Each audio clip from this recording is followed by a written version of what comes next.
Normandy, the Shore of Hope. Date, June 6, 1944. Location, Normandy Beaches, France. Sides, Allied forces, USA, United Kingdom, Canada, versus Nazi Germany. Outcome, Allied victory. The opening of the Western Front and the beginning of Nazi Germany's collapse. This was not merely a beach landing. It was the freedom of a continent, the hope of a people, and the turning point of a global war. Each wave crashing onto the shores of Normandy beat like the heart of a world hungry for democracy. On the morning of June 6th, thousands of ships, skies darkened by aircraft, and an army forged in steel advanced. The largest amphibious invasion in human history had begun, but it was far from an easy victory. Every trench, every inch of ground was earned through blood, mud, and unyielding determination. Normandy became more than just the name of an operation. It became a symbol of the end of one era and the beginning of another. Preparation phase, Allied planning and strategy. Strategic objective. By 1944, Nazi Germany still controlled much of continental Europe. To turn the tide of the war and crush Germany between two fronts, opening a second front from the west was essential. That front would be established on the northern coast of France, Normandy. Code name, Operation Overlord. This would become the largest amphibious invasion in human history.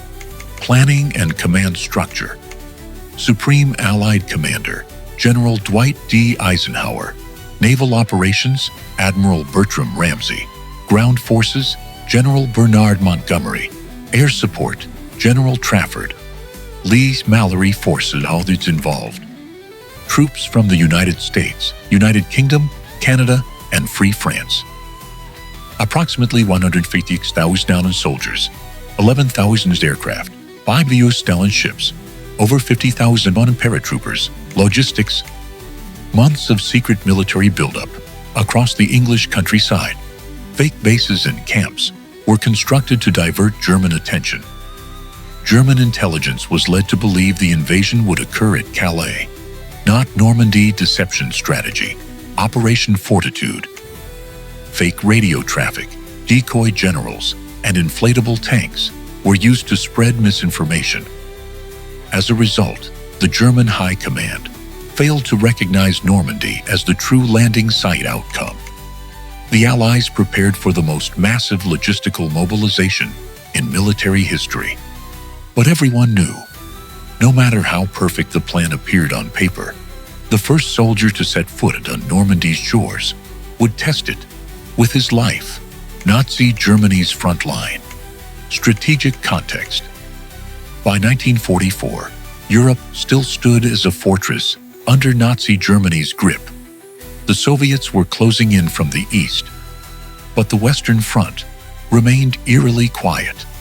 Hitler knew the Allied forces would eventually target the French coastline. But when, where, and how?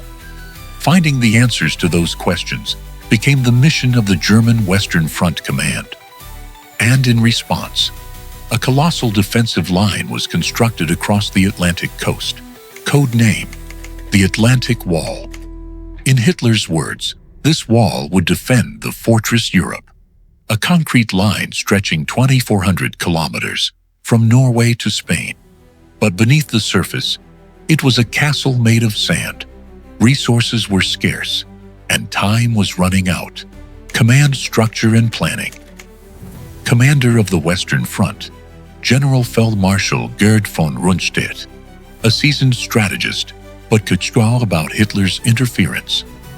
Responsible for coastal defense, General Feldmarschall Erwin Rommel, the Desert Fox, was no longer fighting in sand, but in mud. His belief, if we don't stop them at the beaches, France is lost. Rommel hoped bad weather would delay Allied air support. Thus, he wanted all available forces deployed at the coast. But von Rundstedt and the German High Command disagreed. They insisted armored divisions be held inland as reserves. Result, a fractured command system. Forces and defensive units estimated 50,000 German troops were stationed in the Normandy region. 352nd Infantry Division, led by General Dietrich Kreis, defended Omaha Beach. 716th Infantry Division and various Luftwaffe units provided support. Tanks, Tiger and Panzer IV models, but were kept inland in reserve defensive structures and fortifications. Under Rommel's direct orders, steel hedgehogs, tank traps, and underwater mines were planted along the beaches. Shorelines were covered with machine gun nests and artillery positions. Inter-beach roads were demolished, bridges rigged with explosives. Fields were flooded and lined with barbed wire to trap paratroopers. But despite all this, Germany's greatest weakness wasn't the defenses. It was lack of intelligence. Response to Allied deception. Operation Fortitude was in full effect. German intelligence was convinced the invasion would occur at Pas de Calais. The Normandy troop buildup was believed to be a diversion. Even as the landings began, Hitler kept the 15th Army stationed at Calais. They were never redeployed in time. Conclusion: the Germans were not unprepared. They were simply prepared in the wrong place. In his final days of preparation, Rommel said, "The first 24 hours will determine everything. If we win that day, we win the war." But history had other plans, because with the first light of dawn, not only the shores of Normandy trembled, but the entire continent of Europe. Battle progression. June 6, 1944. D-Day, the first landings. That morning, the sky was gray, the sea restless, but over 5,000 landing craft were crossing the English Channel, carrying 156,000 Allied troops. The beaches of Normandy, Utah, Omaha, Gold, Juno, and Sword became the stage for the largest amphibious assault in history. Before dawn, paratroopers were dropped behind enemy lines. Then came the aerial and naval bombardment. And finally, wave after wave of soldiers landed on the beaches. But Omaha Beach, it wasn't a front to be established. It was a hell to be survived. That day, the Allies suffered nearly 10,000 casualties. Yet, they gained a foothold on French soil. The invasion had begun. June 7th of 1944, linking the beaches and establishing a defense line. In the aftermath of the initial landings, Allied troops were scattered. The beaches were disconnected, and forward positions were fragile. A major risk loomed. If Germany launched a swift counterattack, the entire operation could collapse. So, over the course of a week, the 5 beachheads were linked. Defensive perimeters were established. Troops were reorganized and resupplied. Contact was made with French resistance cells, but progress was slow. Normandy's infamous bocage, dense hedgerows and narrow lanes, turned every advance into a struggle. Every field was a fortress, every village a battlefield. East of late June, the capture of Cherbourg port. To the west, Allied forces set their sights on Cherbourg.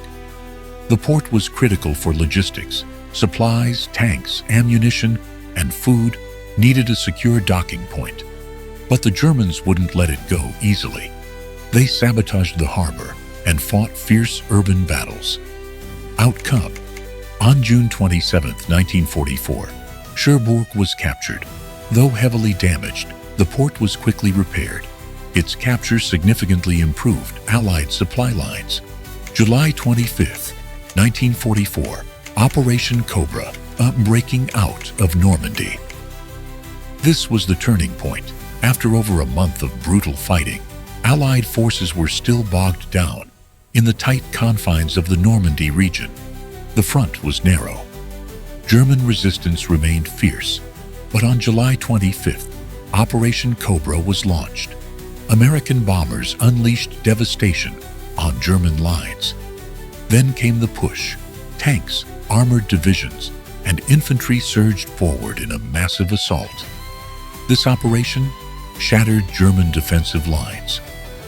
opened the road into the French countryside, set Allied forces on a rapid advance toward Paris. Losses and numerical assessment. Victory was achieved, but beneath the waving flag on the beach lay the cost of thousands of lives. Allied casualties. Total military casualties on D-Day, June 6, 1944. Approximately 10,000. Estimated deaths, around 4,400. Heaviest losses suffered by U.S. forces, particularly on Omaha and Utah beaches. British and Canadian troops established beachheads on Gold, Juno, and Sword beaches, despite resistance. Paratrooper units reached most of their objectives, but sustained heavy casualties. The Allies didn't just lose manpower. Hundreds of landing craft, tanks, and aircraft were also lost. German casualties. Estimated total killed and wounded, between 4,000 and 9,000. The exact number is unknown, as many German units were either completely destroyed or forced to retreat.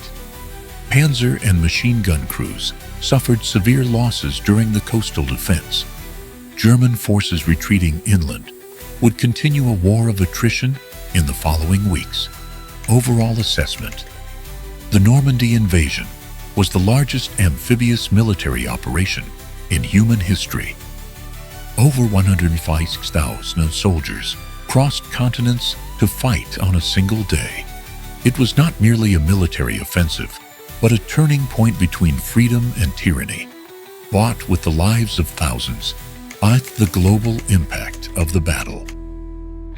The flag that waved over Normandy symbolized not just a victory, but the moment history changed course. Strategic impact. The Normandy landings marked the official opening of the Western Front. The Allies launched a second pincer movement against Germany, reinforcing Soviet pressure from the east. Hitler's army was now split on two fronts, a strategic disaster for Nazi Germany. Advancing through Normandy, the Allies liberated Paris within months, and soon after reached Belgium and the Netherlands. This operation permanently altered the course of World War II. Psychological impact. For Nazi Germany, the invasion shattered the illusion of invincibility. For the people of Western Europe, Normandy signaled the first dawn of freedom on the horizon. For Allied soldiers, it was a duty placed upon their shoulders by history, a mission to be fulfilled at any cost. In a war-weary continent, hope was rekindled as Normandy proved to the oppressed that they were not alone. Within the German military, morale plummeted, and signs of internal collapse began to emerge. Human impact. The beaches of Normandy were marked not only by tank treads, but by blood and tears. Civilian casualties occurred. French villages were bombed, and hundreds of innocent lives were lost. Homes were destroyed, families torn apart, communities reduced to rubble. Many Allied soldiers carried the memories of Normandy's sands with them for the rest of their lives. In the aftermath, deep bonds formed between locals and the liberating troops. Some French families still tend the graves of those fallen soldiers to this day. The shore that shaped Europe's fate. On June 6, 1944, the waves didn't just break upon the sand. They shattered an empire's dream. The windswept beaches of Normandy were far from ordinary. They were the place where the course of history was redrawn.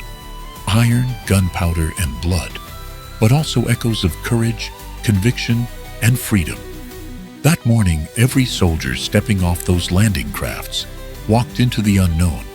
Some were struck down with their very first step. Some met death through the silent eyes behind a bunker wall.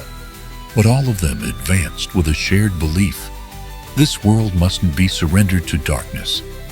Normandy was not merely a military operation. It was a test of will, the hope of united nations, the first spark of light rising against oppression. And that spark soon ignited a flame of freedom that would illuminate all of Europe. Even today, Normandy's shores remain silent, But with every gust of wind, with every crashing wave, you can still hear the footsteps of those who took that first step. Because Normandy is not just the name of a landing. It is the day Europe's destiny was rewritten.